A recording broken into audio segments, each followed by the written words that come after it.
एक गांव में एक किसान अपनी पत्नी और बच्चों के साथ रहता था। उसने एक कुत्ता पाल रखा था जिसका नाम था सुल्तान। वह कुत्ता बूढ़ा हो चुका था, उसके दांत भी टूट गए थे। इससे गांव के लोग उससे डरते नहीं थे। एक दिन सुल्तान घर के दरवाजे के सामने लेटा हुआ था और उसने अपने मालिक को कहते सुना, अब यह सुल्तान हमारे किसी काम का नहीं है। ना तो अच्छी तरह घर की रखवाली कर सकता है और ना ही हमारी भेड़ों की। अब तो यह हमारे लिए बोझ है। मैं कल ही इसे गोली मार दूंगा। उसकी पत्नी को अपने कुत्ते से बहुत प्यार था। वह कुत्ते को मारना नहीं चाहती थी, इसलिए वह अपने पति से बोली, इस सुल्तान ने इतने वर्षों तक हमारे घर और खेतों की रखवाली की है, क्या हम इसे इसकी सेवा का यही इनाम देंगे? ईश्वर ने हमें सब कुछ दिया है, हम इसे 2 वक्त की रोटी तो दे ही सकते हैं। पर किसान अपनी पत्नी की बात से सहमत नहीं था। वह सुल्तान की जगह एक नया कुत्ता लाना चाहता था, इसलिए वह उस कुत्ते से पीछा छुड़ाना चाहता था। वह बोला, तू मूर्ख है, इस कुत्ते से अच्छी तरह घर और खेतों की रखवाली नहीं होती। अब यह हमारे काम का नहीं है। जब यह किसी काम का नहीं तो इसे बेकार पालने से क्या लाभ? अगर इसने इतने साल हमारी सेवा की तो हमने भी इसे भरपूर भोजन और मांस इत्यादि देकर इसे प्यार से पाला, पर अब मैं इसे और नहीं पालना चाहता। कुत्ते ने अपने मालिक और मालकिन की बातें सुन ली। अब उसे लगा कि कल तक उसका मालिक उसे जरूर गोली मार देगा। मौत से तो सभी को डर लगता है। अंततः वह अब वहां से भागकर अपने दोस्त भालू के पास गया, जो पास के जंगल में रहता था। उसने उसे अपने मालिक की बात बताई और अपने भाग्य को कोसने लगा। तब उसका मित्र बोला, दोस्त घबराओ मत, इस मुसीबत में मैं तेरी सहायता ज़रूर करूँगा। मेरे दिमाग में एक विचार है, अगर तू उस पर अमल करेगा तो तेरी जान बच सकती है। उसने सुल्तान को अपनी योजना बताई। कल सुबह किसान अपनी पत्नी और छोटे बच्चे के साथ खेतों में जाएगा, क्योंकि उसके छोटे बच्चे की देखभाल करने वाला उसके घर में कोई नहीं है। खेतों में काम करते समय वह अपने बच्चे को वहीं घास फूस पर लिटा देगा। उस समय तू उस बच्चे की रखवाली करने बैठ जाना। जब मैं इस बच्चे को उठाने आऊँगा तब तू भौंक भौंक कर और मुझसे लड़कर मुझे वहाँ से भगा देना। मैं बच्चे को वहीं छोड़कर जंगल की ओर भाग जाऊँगा।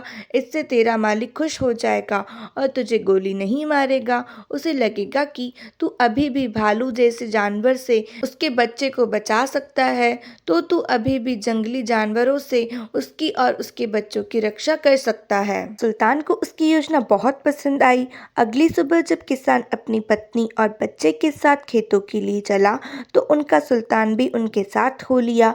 खेतों में पहुंचकर किसान की पत्नी ने अपने बच्चे को पुआल का बिस्तर बनाकर उस पर कपड़ा बिछाकर लेटा दिया। सुल्तान भी उस बच्चे से कुछ दूरी पर बैठकर भालू के आने की प्रतीक्षा करने लगा।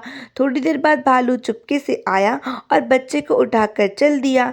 सुल्तान भौंकता भौंकता उस भालू के पीछे दौड़ा। तब भालू बच्चे को वहीं छोड़कर भाग गया। जब किसान और उसकी पत्नी ने सुल्तान का भौंकना सुना और बच्चे को उठाकर ले जाते भालू को देखा तो दोनों ही डर के मारे जोर जोर से चिल्लाते हुए भालू की ओर दौड़े। पर उन दोनों के पहुंचने से पहले ही भालू बच्चे को छोड़कर जंगल में घुस गया और सुल्तान उस बच्चे को उठाकर अपने मालिक के पास ले आया। किसान बच्चे को ठीक ठाक देखकर बहुत खुश हुआ और सुल्तान को बहुत प्यार किया, क्योंकि सुल्तान की वजह से ही उसके बच्चे की जान बची थी। वह खुश होकर अपनी पत्नी से बोला, अब मैं अपने सुल्तान को नहीं मारूंगा। आज इसी ने हमारे बच्चे की जान बचाई है। आज से तुम इसे रोटियां दूध में भिगो कर देना, क्योंकि यह बेचारा रोटियां अच्छी तरह चबा नहीं सकता। बच्चे की जान बचाने के बाद से रोज सुल्तान की खूब सेवा होती। अब किसान ने कभी भी उसे गोली मारने की बात नहीं की। सुल्तान की जिंदगी आराम से गुजरने लगी। एक दिन सुल्तान रात के समय घर के आगे बैठा घर की रखवाली कर रहा था। तभी उसका दोस्त भालू उसके पास पहुंचा और बोला, मेरे मित्र, आजकल कई दिनों से मुझे कोई अच्छा शिकार हाथ नहीं लगा है। क्या मैं तुम्हारे मालिक की एक तगड़ी सी भेड़ को उठाकर ले जाऊं? मैंने मुसीबत में तुम्हारी सहायता की थी, अब मेरी मुसीबत में तुम मेरी सहायता करो। सुल्तान बोला, यह नहीं हो सकता। तुम मेरे सामने मेरे मालिक की भेड़ उठाकर नहीं ले जा सकते। मैं अपने मालिक का नुकसान नुकसान नहीं होने दूंगा। भालू ने सोचा कि सुल्तान उससे ऐसे ही कह रहा है। उसने सुल्तान की बात पर कोई ध्यान नहीं दिया। उस रात तो वह चुपचाप वहां से चला गया, पर अगली रात वह जैसे ही भेड़ों के नजदीक पहुंचा, सुल्तान ने जोर जोर से भौंकना शुरू कर दिया। सुल्तान का भौंकना सुनकर किसान और उसकी पत्नी बाहर आए तो भालू को अपनी जान बचाकर वहां से भागना पड़ा।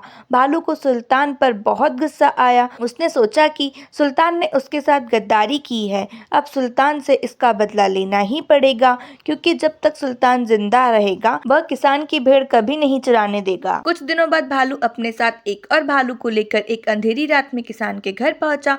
सुल्तान ने जब भालू के आने की आहट सुनी तो भौंकना शुरू कर दिया, पर जब तक उसका मालिक उसका भौंकना सुनकर बाहर निकलता तब तक दोनों भालुओं ने मिलकर सुल्तान को मार डाला। इस प्रकार वफादार सुल्तान ने अपनी जान दे दी, पर अपने मालिक का नुकसान नहीं होने दिया। आज की स्टोरी बस इतनी है। अगर स्टोरी अच्छी लगे तो चैनल को सब्सक्राइब करें, वीडियो को लाइक करना बिल्कुल मत भूलें। मिलते हैं अगली स्टोरी में। Thanks for watching.